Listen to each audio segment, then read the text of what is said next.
It's actually not freedom. It's actually respecting the freedom that we both have. Kana bitawng people assume that just because magbuot sila namo, that we would be compelled to listen to them.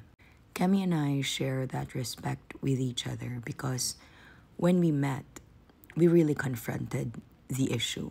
We confronted that first, gina-message siya para awayon ko. And ako but personally, ako sa siyang giingon that kung awayon ko nimo, I mean, that's your decision. But for me, what did I ever do to you? Since when did my thoughts ever insult you personally? And we don't look at things differently because we agree most of the time. Ako po siyang giingnan that what do I get from making an enemy out of a person that has nothing to do with me? Maybe because I'm mature enough to know that what I look for in my friendships is very basic. I don't use my friends as ATM machines.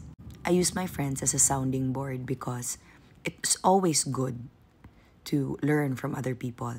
I am proactive with my friendships, relationships in general. And yes, the respect that I have for Kemi, not just for Kemi, but for our group, our friend group. Like I said, I think in my previous video, Kemi and I, we don't separate that much when it comes to our opinions. We're actually mad at the same people, except that she still supports, or he still supports the children while I do not. And I've explained that, and I've told him, di ko komportable mo him kang Kemi. But muna ako masabot ba, like, I have made sure that I made Kemi understand my point of view.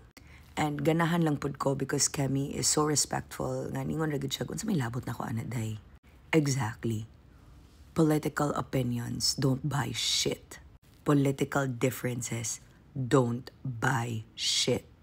We're both facing the same responsibilities. We're both facing the same type of problems. And it's better to have more friends than enemies over the most small, minute, trivial things. And besides, that's what PR already said to me personally, which ako giingon kang Kemi. Kemi, there is no use for us to be super uber loyal, makipagpatayan para ani mga politiko that come and go. Na pag nila gamit nimo, di man gani halos magpasalamat. And trust me, they do exist. Politiko nga grabe na nimong pakamatay o pasalamat, unya kailan nimo besh. Unya manalamat nimong sakto besh. Chances are, ikaw pa idoot. Chances are, kwaon nimong tabang, gamiton ra ka, unya ingnan ra ka, guwa makapugsa para mo tabang. Oh. Kemi and I know who that is. And mo gina ako ginasulti kay Kemi sa pagprangka na ako sa iya when we met. We met actually recently lang man sa Tipsy Super Club because we were both invited to the same event, obviously, and it became our circle. Muto si Mama Jana, kasi sila po di Mama Jana, so udsad sila. And mo lang po na among klaro ba that our friendship, 10% ra gid ang politika ana. Because honestly, the 95% of the time na mag-uban mi, di gid mi mag-discuss og politika because ang among mga i-discuss si Diyos ko Lord, akabuang. Like atong content nga nakita ninyo. Like among life dito sa bukid, nga malipayon rami.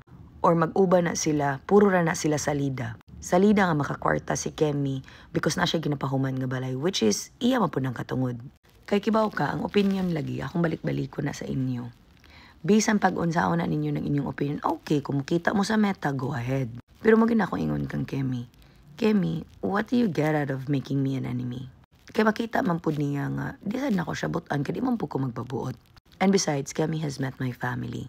Giingnan pa gani siya ni Mama. In fairness, gyud when they met, naigihatag akong mom sa iya nga, giplan siya pa sa akong mom. Ako giingnan si Kemi, ko Kemi, kibalo ka, in my entire life, my mother has ironed stuff for me very, very rarely.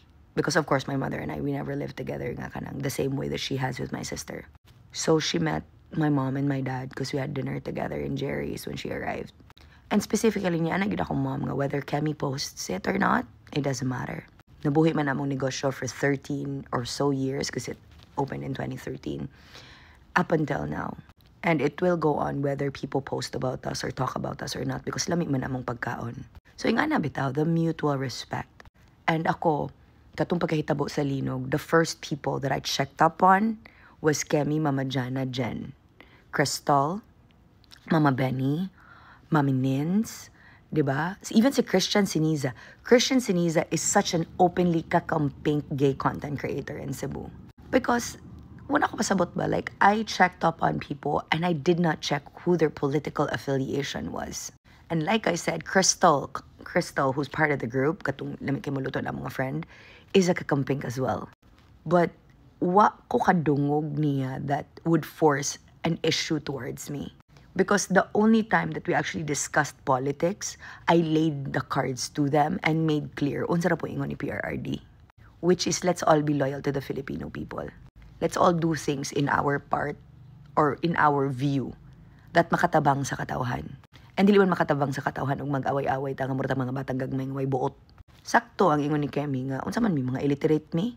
Kemi is a very well accomplished person in her own right. I am the same in my own right. And like I said, wala may estado sa amo. It doesn't care because we all work. We all work in different ways. And para magud sa kuha ba, you judge that I am this way because you do not know my life, because you are not with me. Mo bito ng permi po na ginatubag ni Kemi. Actually, pareha mig way of tinubagan. Nga makastorya mo about sa amo, muragid mo kaila sa amo Muragid mo nag-uban ta. Ako nakauban magid na ako si Kemi. Well, not as much as Mama Jana or Jen or Crystal or the rest. But, you know, we've been around each other more times than most of the people that comment on our posts.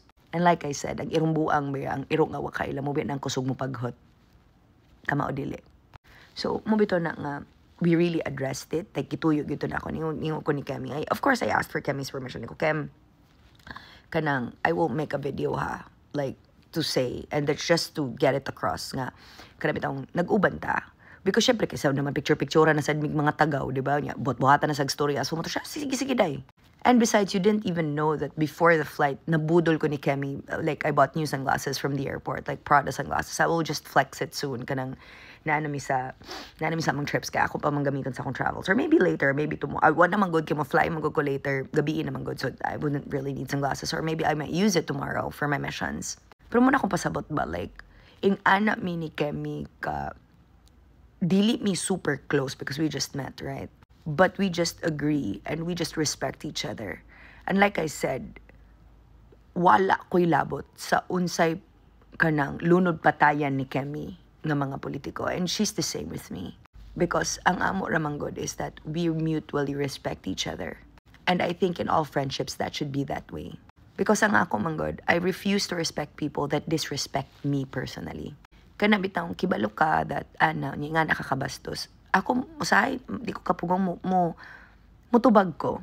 Mutubag ko because I care. And because makaprank ka ko. And mo prank ka ko mga tao nga close na ako.